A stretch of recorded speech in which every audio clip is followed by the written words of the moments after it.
Mister नवीन जो कि एक इंजीनियर है पेशे से, आज हम इनकी स्टोरी सुनते हैं कि इनको क्या क्या परेशानियां हुई, कैसे कैसे यहाँ पहुँचे, क्या फायदे हुए और क्या मैसेज है आम आदमियों के लिए। प्लीज नवीन जी। सबसे पहले जब मैं ऑलमोस्ट 27 साल का था तो 27 साल तक बिल्कुल नॉर्मल जिंदगी, काफ़ी एक्टिव जिंदगी, वो भी मतलब स्पोर्ट्स में भी काफ़ी एक्टिवली पार्टिसिपेट करता था और मतलब डे टू डे एक्टिविटी काफ़ी रनिंग वगैरह वो सब चीज़ें चलती रहती थी। तो फिर 5 सितंबर 2020 को मेरा एक्सीडेंट हो गया। मैं सड़क के किनारे खड़ा हुआ था अपने दोस्तों के साथ और सामने से एक ड्रंक ड्राइवर आया और उन दो बोनेट्स के बीच में मेरी टांग आ गई थी, राइट टांग। Very sad. हाँ, तो उसकी वजह से जो 3 वेन्स होती हैं ब्लड फ्लो लेके जाती हैं टांग में, तो वो तीनों वेन्स डैमेज हो गई थी एंड फ्रैक्चर आ गए थे, मल्टीपल फ्रैक्चर्स, एंकल से थोड़ा सा ऊपर और बीच में। बता सकते तो? हाँ जी, ठीक है। तो यहाँ पे फ्रैक्चर्स आ गए थे और यहाँ पे आ गए थे। जो दोनों बोन्स होती हैं तो दोनों बोन्स में फ्रैक्चर आ गए थे। तो उसके बाद फिर वहाँ से पहले जगाधरी से, जैसे हम बिलोंग करते हैं, तो जगाधरी के लोकल हॉस्पिटल्स में गए, बट वहाँ पे क्रिटिकल देख के तो उन्होंने पीजीआई चंडीगढ़ रेफर कर दिया। तो पीजीआई चंडीगढ़ में हम जब पहुँचे तो वहाँ उन्होंने सबसे पहले दिन तो सिर्फ वेन्स का ही ऑपरेशन स्टिच कर दिया। हाँ जी, वेन्स स्टिच कर दी और एक वेन्स तो यहाँ से ऊपर लिम्ब से लेके वो नीचे अटैच करी।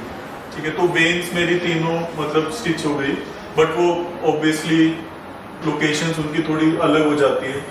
जो ओरिजिनल लोकेशंस होती हैं तो उन लोकेशन से अलग हो जाती है। ठीक। क्योंकि सबसे पहले तो कट्स लगाए थे दोनों साइड में टांग के, क्योंकि वो टांग फूल नहीं जाए, ब्लड सर्कुलेशन, हाँ जी, ब्लड सर्कुलेशन चलता रहे।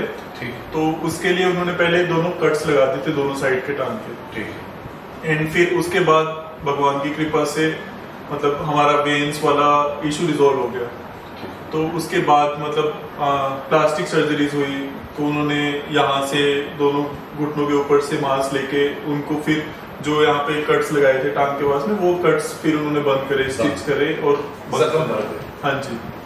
बट मतलब उन्होंने कहा कि हम अब इतना क्रिटिकल वेन्स वाला लेके तो अभी हम इसका बोन का कोई ऑपरेशन नहीं कर सकते, बोन को हम ऐसे ही हील होने देंगे नॉर्मली। तो विद टाइम प्लास्टर किया और मतलब एक एयर बूट आता है, एयर बूट लिया, उसमें मैं काफ़ी टाइम तक चलता रहा। तो बोन वो उसमें गैप रहा, नीचे से तो जुड़ गई बोन, बट जो बीच में टांग के बीच में था तो वो गैप रह गया और वो प्रॉपर यूनियन नहीं हुआ। यूनियन नहीं होने की वजह से और उस पर वेट पड़ने की वजह से वो टेढ़ी हो गई। टेढ़ी भी? हाँ जी, एक तो जुड़ी नहीं और टेढ़ी भी। हाँ जी, जुड़ी नहीं और वो टेढ़ी हो गई। ठीक है। तो उसकी वजह से मतलब काफ़ी ऐसी डिफिकल्टीज भी आने लगी नॉर्मल चलने में, मतलब पेन वगैरह भी स्टार्ट हो गया था। तो फिर जैसे हमें मेरे जीजू जी के ब्रदर हैं, वो भी डॉक्टर हैं, तो उन्होंने रिकमेंड किया कि यहाँ पे आओ आप एक बार यहाँ पे दिखाओ। तो जैसे हमने मल्टीपल 2-3 बार आए, आपसे कंसल्टेंसी ली और आपने भी पूरा केस स्टडी किया। तो उसके बाद जैसे हमने डिसाइड किया कि ठीक है चलो अभी हम, मेरे पास भी वर्क फ्रॉम होम चल रहा था, तो मेरे पास भी अपॉर्चुनिटी थी कि यही सही टाइम है, हम इसको सही करा सकते हैं एकदम से। तो फिर जैसे नवंबर 2021 में हमने ऑपरेशन कराया। 1.5 साल पहले? हाँ जी, 1.5 साल पहले हमने। और चोट के कितने देर बाद? चोट के ऑलमोस्ट एक साल चोट हो चुकी थी। हाँ जी। और आज से 1.5 साल पहले आपने ऑपरेशन कराया? हाँ जी, 1.5 साल पहले ऑपरेशन कराया हमने नवंबर में, और ऑपरेशन कराने के ऑलमोस्ट 1-2 दिन बाद से ही मैं नॉर्मल वॉक करने चालू कर दिया। वो एलिक्सरो लगवाया था एंड उसके थ्रू मतलब जैसे बीच में भी एक बार और पैर थोड़ा बाहर की साइड आ रहा था, तो वो भी हमने एडजस्ट करके बिल्कुल स्ट्रेट कर दिया। वो एडजस्टमेंट किस चीज से होती थी?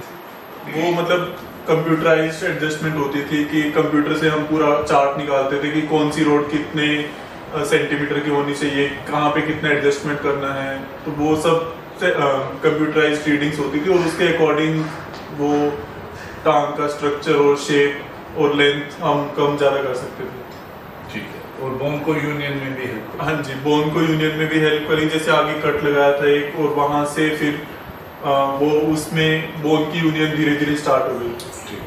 फिर ऑलमोस्ट 2 महीने के बाद घर पे चले गए थे हम, मतलब 2 महीने के बाद डिस्चार्ज हो गए थे, वो यूनियन होना स्टार्ट हो गया था एंड फिक्स्ड रोड्स लगा दी थी हमने उसके बाद।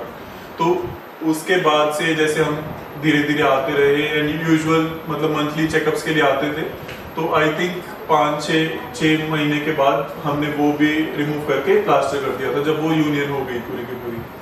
तो उसके बाद मतलब प्लास्टर के बाद तो बिल्कुल नॉर्मल ऐसे सब चीज़ें, मतलब वैसे तो जब एलिजिबल लग रहा था तब भी मैं नॉर्मल डे टू डे सारी एक्टिविटीज़ करता था, कार भी ड्राइव करता था और मतलब घर की सारी एक्टिविटीज़ मतलब फुली सेल्फ डिपेंडेंट था। और उसके बाद प्लास्टर किया, प्लास्टर में भी 2-3 महीने रखा हमने to be on a safer side कि दोबारा कुछ कॉम्प्लिकेशंस ना आ जाएं, बोन और ज़्यादा स्ट्रॉन्ग हो जाए, बिकॉज पहले एक बार वेट की आने की वजह से वो कॉम्प्लिकेशंस आ गई थी। तो to be on a safer side हमने 2-3 बार प्लास्टर कराया।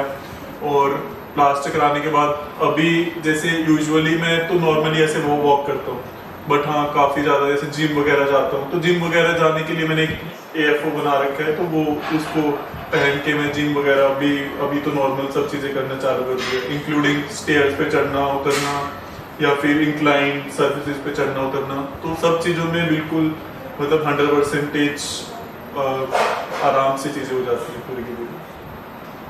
तो यहाँ आने से पहले आपके मम्मी ने प्रेयर करी थी कि भाई ऐसे ऐसे हो जाए, तो हाँ जी। उन्होंने जिसको भी प्रेयर करी थी उसमें कितनी कुछ शक्ति थी और उसमें जो डिजायर किया था वो मिल गया या नहीं? हाँ जी, बिल्कुल जो डिज़ायर किया था वो बिल्कुल मिल गया हमें, काफ़ी ज़्यादा मतलब अब तो 100% नॉर्मल लाइफ हो चुकी है। मुझे लगता है जो आपने मांगा था परमात्मा ने आपको उससे ज्यादा दिया, कहीं ज्यादा दिया। हाँ जी, और उसकी मेहरबानी से आप ठीक तरह से चलते हैं, लेंथ का कोई इशू नहीं है, टेढ़ेपन का कोई इशू नहीं है, और धीरे धीरे आप 4 महीने पहले और आज में कोई फर्क है? हाँ जी, 4 महीने पहले और आज में भी मतलब इम्प्रूवमेंट हो रही है धीरे। जैसे एंकल की मूवमेंट इंक्रीज हो रही है धीरे धीरे, एक्सरसाइज वगैरह करता हूँ मैं, जिम जाता हूँ कंटिन्यूअसली, तो उससे एंकल की मूवमेंट भी इंक्रीज हो रही है धीरे धीरे। वो मतलब अभी रनिंग वगैरह नहीं करता, बट हाँ चलने में कोई स्पीड में कि आराम से चलना है ये चलना, वो भी अनइवन सर्फेसिस, वो सब चीज़ें नॉर्मल हो चुकी है बिल्कुल एकदम। आपका आपके परिवार का हम बहुत आभारी हैं दिल से कि आपने हमारे हॉस्पिटल को चुना। और मैंने आपसे रिक्वेस्ट करी थी कि एक काला टिक्का लगाओ, आपने पूरी दाढ़ी की दाढ़ी काली रख ली है, ये बहुत अच्छी बात है।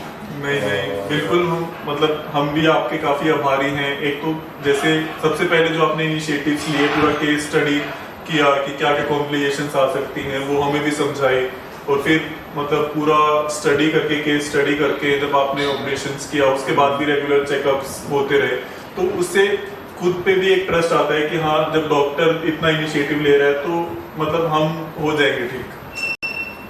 आप यमुनानगर के रहने वाले हाँ हैं, जी, कंप्यूटर इंजीनियर हैं, हाँ जी, बेंगलोर में भी रहे, हाँ जी, फिर चंडीगढ़ में भी आपके पूरे सब जगह कॉन्टेक्ट्स भी हैं, पहुंच भी है, तो इतनी छोटी सी जगह पे क्यों आपने? नहीं देखो कुछ ना मतलब कि जैसे कुछ प्रोसीजर्स होते हैं जिनके स्पेशलाइज्ड डॉक्टर कुछ ही मिलते हैं हमें, जैसे अब जो टांग में टेढ़ापन आ गया था और विदाउट एनी रोड या फिर विदाउट एनी प्लेट को वो सीधा करना काफ़ी कॉम्प्लेक्स होता है।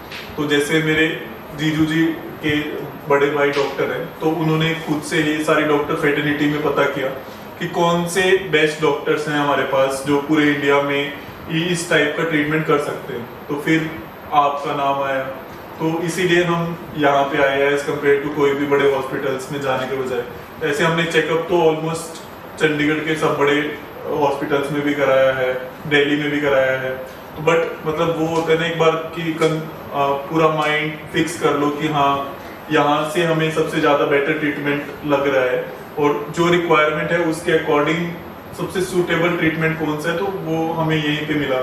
और यहाँ का एटमोसफेयर भी मतलब जैसे मैं पीजीआई में भी रहा, पीजीआई में रहा मैं ऑलमोस्ट 15-20 दिन, तो वहाँ पे टाइम स्पेंड करना काफ़ी डिफिकल्ट होता है।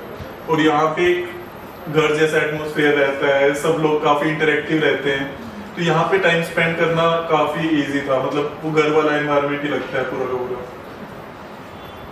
बहुत बहुत शुक्रिया तहे दिल से आपका, आपके पापा का, आपके मम्मा का, आपके फ्रेंड्स का, ब्रदर्स का, सभी का, आपके डॉक्टर जो रिलेशन में हैं, MCH यूरोलॉजी हैं, उनका, कि आपने हमें चुना। और मैं कामना भी करता हूँ, एफर्ट भी करते रहेंगे कि दिन ब दिन आप और बेहतर। जैसे आज हम देख रहे थे एंकल वाली जो आपकी बोन है, जो पहले जुड़ी ही नहीं थी, बिल्कुल ही अलग अलग थी, नॉन यूनियन थी, जब ये अलाइनमेंट में आई है लेग, तो वो भी जुड़ना शुरू हो गई। हाँ जी। तो आपको भी लगता होगा फंक्शन पहले से और बेहतर होता जाएगा। और बहुत बहुत शुक्रिया परमात्मा का। हाँ जी, तो मैं एक ओवरऑल मैसेज यही देना चाहूँगा कि मतलब कभी भी लाइफ में ऐसे होप नहीं छोड़नी चाहिए, with right treatment and right place. जैसे मेरे को डॉक्टर भोला मिले, यहाँ का हॉस्पिटल मिला, यहाँ का स्टाफ मिला, तो डेफिनेटली आप ओवरकम कर सकते हो difficulties and you can resume your normal day to day life. So that's thank you very much Naveen, thanks a lot. फिर भी मिलते रहेंगे डेफिनेटली।